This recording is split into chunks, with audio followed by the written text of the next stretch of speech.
السلام علیکم ورحمۃ اللہ وبرکاتہ۔ اعوذ باللہ من الشیطان الرجیم، بسم اللہ الرحمن الرحیم۔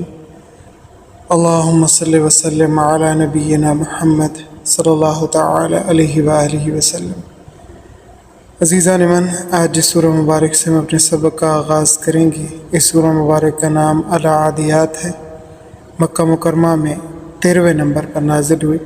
اس اعتبار سے یہ سورہ مبارک ابتدائی صورتوں میں شمار ہوتی ہے۔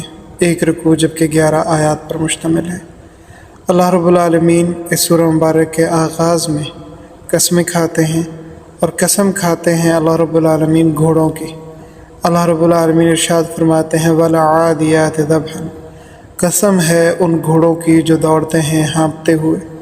اور یہ بات پہلے بڑی وضاحت کے ساتھ بیان ہو چکی ہے کہ مخلوق کے لیے جائز نہیں ہے کہ وہ اللہ رب العالمین کے سوا اللہ کے غیر کی قسم اٹھائے۔ جتنی بھی اللہ تعالیٰ کی مخلوق ہے وہ اللہ کا غیر ہے۔ حدیث پاک میں آتا ہے من حلف بغیر اللہ فقد اشرک باللہ، جس نے قسم اٹھائی اللہ تعالیٰ کے سوا کسی اور کی، تحقیق اس نے شرک کیا۔ اس اعتبار سے اللہ رب العالمین جب چاہیں جس کی چاہیں قسم کھائیں، کیونکہ جو قاعدہ مخلوق کے لیے ہے وہ اللہ تعالیٰ پر لاگو نہیں ہوتا۔ اللہ رب العالمین سورۃ الانبیاء کے اندر ارشاد فرماتے ہیں لا یسأل عما یفعل وہم یسألون، اللہ تعالیٰ سے اس کا نہیں پوچھا جائے گا جو وہ کرتا ہے، جبکہ مخلوق سے اس کے بارے میں پوچھا جائے گا جو وہ کرتے ہیں۔ اللہ تعالیٰ روزانہ بے شمار لوگوں کی موت کا پروانہ جاری کرتا ہے، اس میں کتنے ہی بچے مر جاتے ہیں، کتنی ہی عورتیں مر جاتی ہیں، کتنے بڑے مر جاتے ہیں۔ اللہ تعالیٰ سے کون پوچھنے والا؟ اور اگر مخلوق میں سے کوئی اپنے ہی بچوں کو مار دے تو وہ مجرم قرار پاتا ہے۔ اسی لیے مخلوق اور خالق کے احکام جدا جدا ہیں۔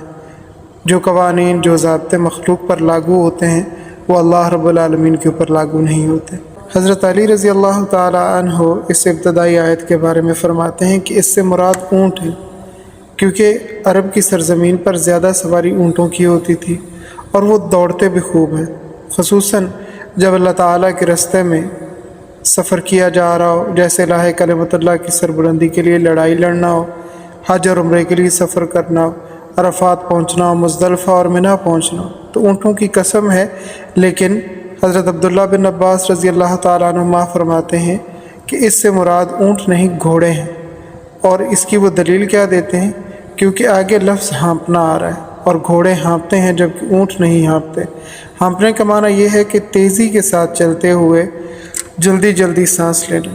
امام ابن جریر طبری رحمہ اللہ تعالیٰ علیہ فرماتے ہیں کہ دو جانور ہیں جو ہانپتے ہیں، ایک گھوڑا اور دوسرا کتا، ان کے سوا اور کوئی جانور نہیں ہے جو ہانپتا ہو، لہٰذا یہی تفسیر درست مانی جاتی ہے، یعنی اس آیت مبارکہ سے گھوڑے مراد ہیں۔ قسم ہے گھوڑوں کی جو دوڑتے ہیں ہانپتے ہوئے۔ فالموریات قدحا، پھر قسم ہے آگ سلگانے والوں کی ٹاپ مار کر۔ عموماً گھوڑوں کے پاؤں کے نیچے نال لگے ہوتے ہیں، آہنی کڑیاں لگی ہوتی ہیں، تو گھوڑے جب دوڑیں اور ان کے پاؤں پتھر پر لگے تو چنگاریاں ابھرتی ہیں۔ ان گھوڑوں کی اللہ رب العالمین نے قسم اٹھائی ہے۔ فالمغیرات صبحا، پھر ان کی جو غارت ڈالنے والے ہیں صبح کے وقت۔ اس زمانے میں عموماً حملے صبح کے وقت ہوتے تھے، اور عربوں کے ہاں یہ عادت تھی کہ وہ رات کو حملہ آور نہیں ہوتے تھے، وہ سمجھتے تھے یہ بزدلی ہے، جبکہ اللہ صبح حملہ کرنا اسے وہ بہادری تصور کرتے تھے۔ بخاری شریف کی روایت میں بھی آتا ہے کہ حضرت صلی اللہ تعالیٰ علیہ وآلہ وسلم دشمن پر صبح کے وقت حملہ کرتے تھے، اور مسلم شریف میں روایت آتی ہے کہ حضرت صلی اللہ تعالیٰ علیہ وآلہ وسلم جب بھی دشمن پر حملے کا ارادہ فرماتے تو رات کے آخری پہر کا انتظار فرماتے کہ صبح صادق کے وقت اگر دوسری طرف سے اذان کی آواز آتی تو سمجھ جاتے کہ یہ لوگ اہل ایمان ہیں، لہٰذا حملہ نہ کرتے، اور اگر اذان کی آواز نہ آتی تو حملہ کر دیتے۔ اسی طرح جب آپ علیہ الصلوۃ والسلام خیبر پہنچے تو ساتھیوں سے فرمایا کہ اچھی طرح اور غور سے سنو، اگر تو اذان کی آواز آئے تو اس محلے پر حملہ نہیں کرنا، ایسا نہ ہو کہ غلط فہمی میں کوئی مسلمان مارا جائے۔ تو پھر فرمایا جو حملہ کرنے والے ہیں صبح کے وقت فَأَثَرْنَا بِهِ نَقْعًا، اللہ تعالیٰ نے ان گھوڑوں کی تعریف فرمائی ہے کہ وہ اتنے تیز دوڑتے ہیں کہ صبح کے وقت وہ گرد و غبار اڑاتے ہیں، اور بعض نے یہ معنی کیا ہے کہ تیز چلنے کی وجہ سے گرد و غبار اڑاتے ہیں۔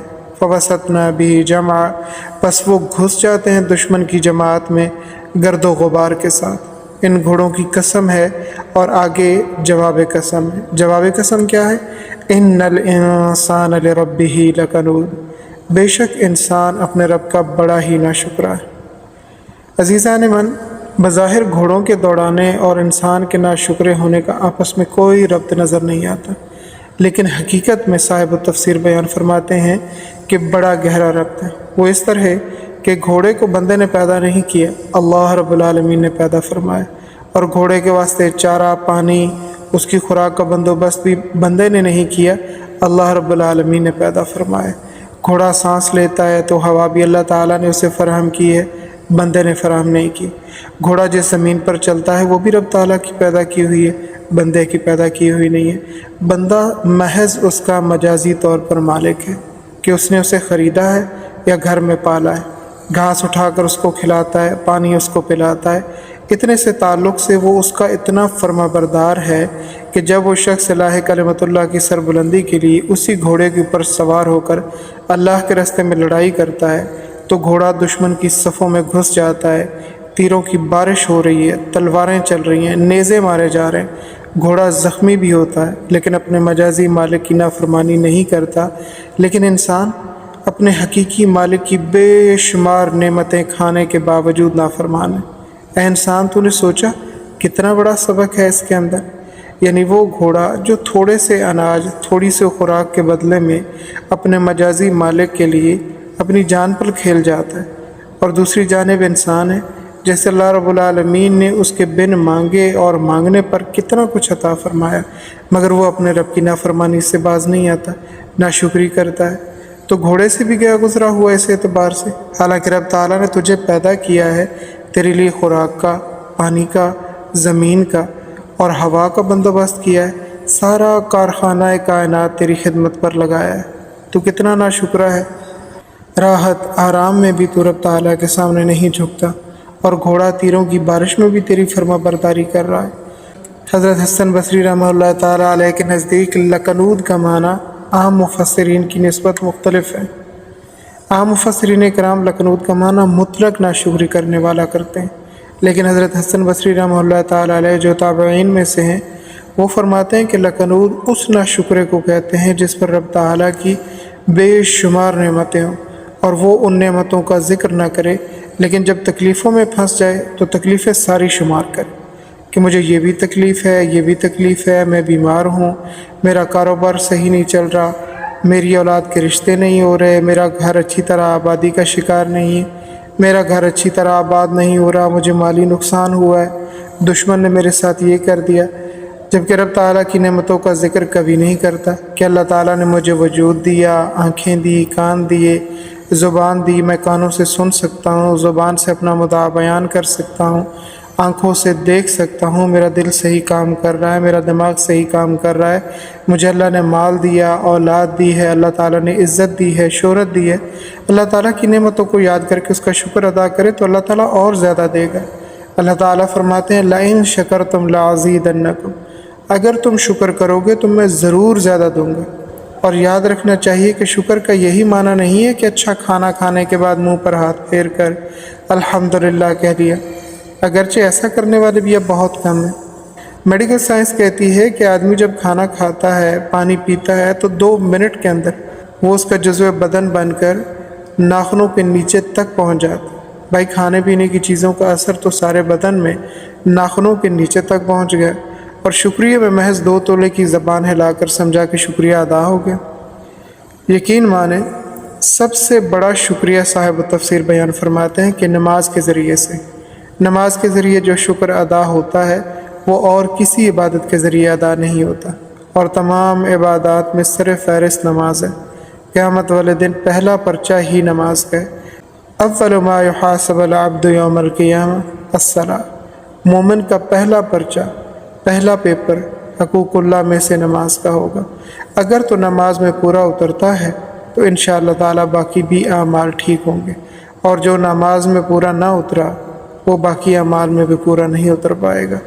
حضرت عمر رضی اللہ تعالیٰ عنہ کا دور خلافت 10 سال ہے، اور اپنے دور خلافت کے اندر انہوں نے تمام حکام کو سرکاری طور پر خط لکھا اور فرمایا کہ بے شک تمہارے کاموں میں سب سے اہم اور ضروری کام میرے نزدیک نماز ہے۔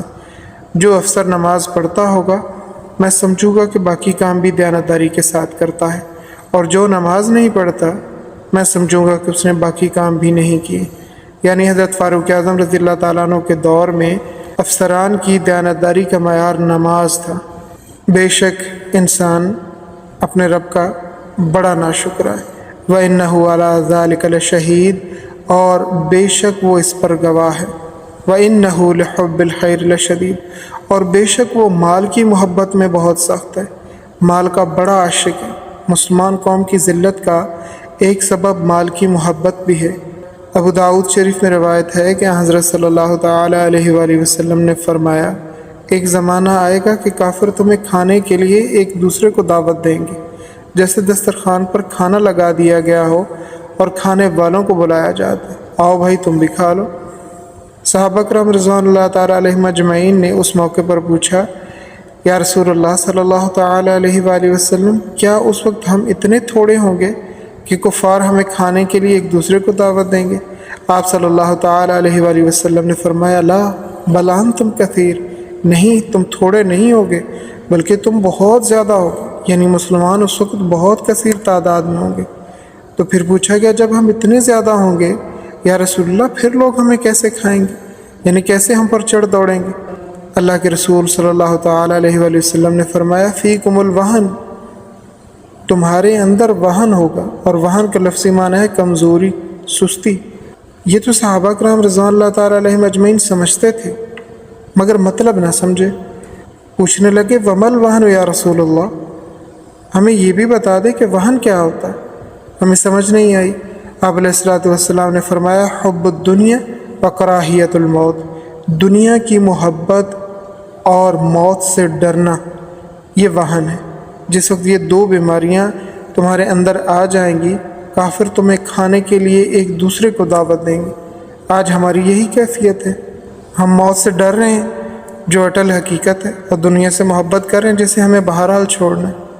اللہ رب العالمین ارشاد فرماتے ہیں، افلا یعلم اذا بعثر ما فی القبور، کیا بس نہیں جانتا انسان جب قریدا جائے گا، نکال دیا جائے گا جو قبروں میں ہے۔ حضرت اسرافیل علیہ السلام جب بغل پھونکیں گے اللہ تعالیٰ کے اذن سے، تو زمین ساری کی ساری اپنے اندر جو کچھ موجود ہے اسے نکال دے گی، ساری قبروں میں سے سارے لوگ نکل آئیں گے۔ وحصل ما فی الصدور، اور ظاہر کر دیا جائے گا جو کچھ سینوں میں محفوظ ہے، دل کے جھوٹے سچے راز سب نکل کر سامنے آ جائیں گے۔ ان ربہم بہم یومئذ لخبیر، بے شک ان کا رب ان کے بارے میں اس دن خبر رکھنے والا ہوگا، یعنی نتیجہ سامنے آ جائے گا۔ آج بھی اللہ رب العالمین خبردار ہے، مگر آج کی خبر کا پورا نتیجہ سامنے نہیں آتا، اس لیے کہ یہ دنیا دار الجزا نہیں ہے، یہ دار العمل ہے۔ اس دن، قیامت والے دن، رب کی خبر کا پورا نتیجہ نکلے گا، اور دودھ کا دودھ، پانی کا پانی ہو جائے گا۔ اللہ رب العالمین ہمیں اپنا ذوق شوق، اپنا پیار محبت، اپنا دھیان نصیب فرمائے۔ اللہ رب العالمین ہمیں دین کے کاموں کو سیکھ کر نبی صلی اللہ تعالیٰ علیہ وآلہ وسلم کی اتباع میں، ان کی پیروی میں اور ان کی تعلیمات کے مطابق عمل کرنے کی توفیق نصیب فرمائے۔ سبحانک اللہم وبحمدک، نشہد ان لا الہ الا انت، نستغفرک ونتوب الیک۔ السلام علیکم ورحمۃ اللہ وبرکاتہ۔